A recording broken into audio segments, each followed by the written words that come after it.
Technique easy এডুকেশনের পক্ষ থেকে তোমাদের জন্য রইল অনেক অনেক শুভকামনা। এখনকার পর্বে আমি তোমাদের 16.2 অনুশীলনীর 9 নং এবং উদাহরণ 12 নং এই দুইটা অঙ্ক সমাধান করাবো। এই দুইটা অঙ্ক একই রকমের, প্রায় না একেবারে একই রকমের, জাস্ট একটু সংখ্যা চেঞ্জ। এখন দেখো যে ব্যাপারটা, এই অঙ্কটা যদি তুমি করতে চাও সেক্ষেত্রে অনেক বড় করে করা যায়, আবার ছোট করে করা যায়। তো আমি চেষ্টা করব যে ছোট করে কিভাবে করা যায় সেটা দেখানোর জন্য। দেখো বলা আছে একটি সামান্তরিকের বাহুর দৈর্ঘ্য 30 সেন্টিমিটার এবং 26 সেন্টিমিটার। বলা আছে সামান্তরিকের বাহুর দৈর্ঘ্য হচ্ছে 30 সেন্টিমিটার এবং 26 সেন্টিমিটার। এর ক্ষুদ্রতম কর্ণটি 28 সেন্টিমিটার হলে অপর কর্ণের দৈর্ঘ্য নির্ণয় করো। তাহলে আমরা লিখব যে মনে করি সামান্তরিকের বাহুর দৈর্ঘ্য এ সমান 30 সেন্টিমিটার এবং বি সমান 26 সেন্টিমিটার। ক্ষুদ্রতম কর্ণটি D1 সমান 28 সেন্টিমিটার, অপর কর্ণটি সমান D2। দেখো আমার প্রশ্নে যা ছিল আমরা সেটাই লিখেছি যে মনে করি সামান্তরিকের বাহুর দৈর্ঘ্য এ সমান 30 সেন্টিমিটার এবং বি সমান 26 সেন্টিমিটার। ক্ষুদ্রতম কর্ণ D1 সমান 28 সেন্টিমিটার, অপর কর্ণ সমান D2। আমরা একটা উপপাদ্য থেকে জানি, সেটা হলো যে আমরা জানি সামান্তরিকের কর্ণদ্বয়ের ওপর অঙ্কিত বর্গক্ষেত্রদ্বয়ের ক্ষেত্রফলের সমষ্টি এর বাহুগুলোর ওপর অঙ্কিত বর্গক্ষেত্রগুলোর ক্ষেত্রফলের সমষ্টির দ্বিগুণের সমান।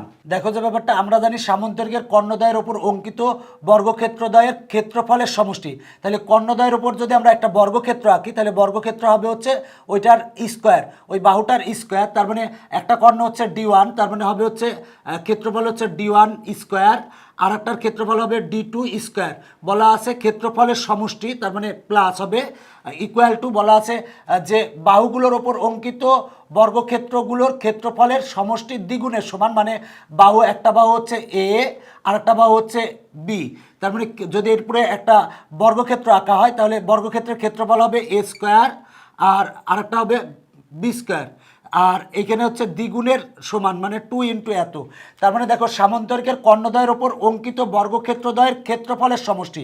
কর্ণদ্বয়ের ওপর যদি আমরা বর্গক্ষেত্র আঁকি তাহলে তার ক্ষেত্রফল কত হবে?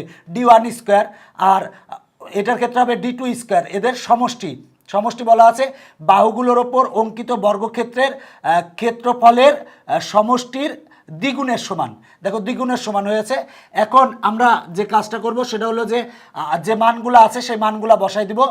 দেখো D1 সমান 28 প্লাস D2, দেখো এটার পুরো স্কোয়ার আছে তাহলে স্কোয়ার দিব, আর D2 এর মান বের করতে হবে ইকুয়াল টু 2 ইন্টু এর মান হচ্ছে 30, তার মানে হবে হচ্ছে 30 স্কোয়ার, প্লাস বি এর মান হচ্ছে 26, তার মানে 26 স্কোয়ার।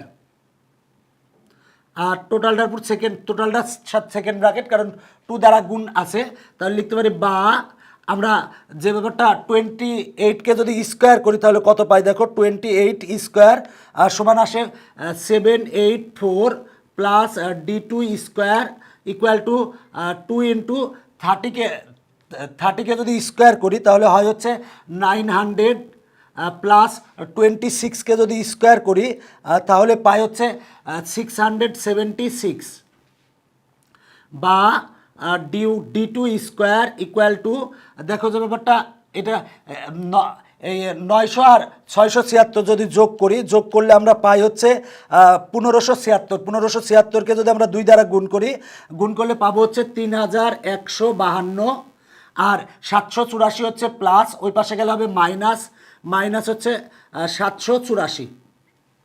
এখন দেখো যে ব্যাপারটা আমরা পাই বা D2 স্কোয়ার ইকুয়াল টু, যদি বিয়োগ করি তার মানে 784 যদি আমরা বিয়োগ করলে আমরা পাই হচ্ছে 2368।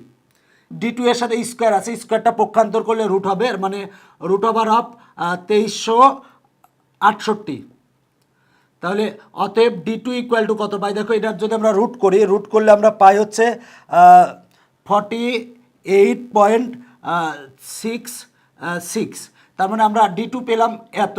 তাহলে এটা হচ্ছে কর্ণ, তাহলে লিখবো অতএব অপর কর্ণের দৈর্ঘ্য 48.66, এখানে দেওয়া আছে একক, দেওয়া আছে সেন্টিমিটারে, তাহলে হবে সেন্টিমিটার প্রায়। এটাই হচ্ছে আমার অ্যান্সার। দেখো যে ব্যাপারটা সামান্তরিকের বাহুর দৈর্ঘ্য মানে একটা বাহু দেওয়া আছে এ আর একটা বাহু দেওয়া আছে বি, একটা কর্ণ দেওয়া আছে D1 আর অপর কর্ণ বের করতে হবে হচ্ছে D2। দেখো আমরা সূত্র জানি হচ্ছে D1 square plus D2 square, মানে উপপাদ্য থেকে আমরা এই সূত্রটা পাই D1 square plus D2 square equal to 2 into A square plus B square. এটা মনে রাখবা। এবার দেখো যে ব্যাপারটা D1 স্কোয়ার, D1 সমান আমরা যেটা পেয়েছি সেটা বসিয়েছি, এ সমান যেটা পেয়েছি সেটা বসিয়েছি, বি সমান যেটা পেয়েছিলাম সেটা বসিয়ে ক্যালকুলেশন করলে আমরা D2 সমান পাই। D2 মানে হচ্ছে অপর কর্ণ, অপর কর্ণর দৈর্ঘ্য এত সেন্টিমিটার প্রায়। এখন দেখো পরের অঙ্কটা, আগের অঙ্কটা পরের অঙ্কটা একই অঙ্ক। বলা আছে একটি সামান্তরিকের বাহুর দৈর্ঘ্য 12 মিটার ও 8 মিটার। দেখো আগে 30 মিটার আর এখন 12 মিটার দেওয়া আছে, আগে 26 ছিল এখানে 8 দেওয়া আছে। এর ক্ষুদ্রতম কর্ণটি 10 মিটার হলে আগে 28 ছিল এখন 10 আছে, অপর কর্ণটির দৈর্ঘ্য নির্ণয় করো। তাহলে দেখো যে ব্যাপারটা সেটা হলো যে সামান্তরিকের বাহুর দৈর্ঘ্য এ সমান 12 মিটার এবং বি সমান হচ্ছে 8 মিটার। তাহলে ক্ষুদ্রতম কর্ণ D1 সমান হচ্ছে 10 মিটার আর অপর কর্ণ সমান D2। তো আমরা জানি সামান্তরিকের কর্ণদ্বয়ের ওপর অঙ্কিত বর্গক্ষেত্রদ্বয়ের ক্ষেত্রফলের সমষ্টি এর বাহুগুলোর ওপর অঙ্কিত বর্গক্ষেত্রদ্বয়ের ক্ষেত্রফলের সমষ্টির দ্বিগুণের সমান। তাহলে দ্বিগুণের সমান মানে আমরা এই তথ্য থেকে পাই হচ্ছে D1 square plus D2 square equal to 2 into A square plus B square. এখান থেকে আমরা এই সূত্রটা পাই। এবার দেখো D1 সমান 10, তাহলে যেহেতু স্কোয়ার আছে তাই 10 স্কোয়ার লিখছি, আর D2 স্কোয়ার 2 ইন্টু এ সমান হচ্ছে 12, তাহলে 12 স্কোয়ার প্লাস বি সমান হচ্ছে 8, তাহলে 8 স্কোয়ার।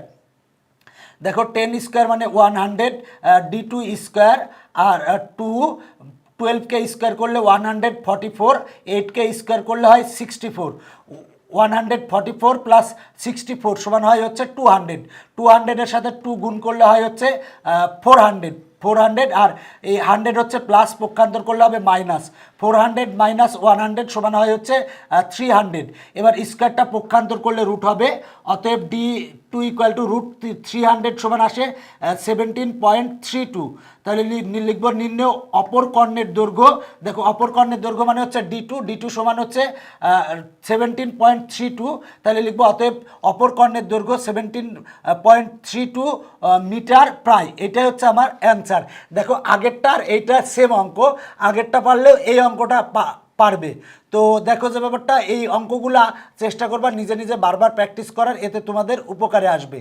এখনকার পর্ব এখানেই শেষ করছি, পরবর্তী পর্ব দেখার আমন্ত্রণ রইল।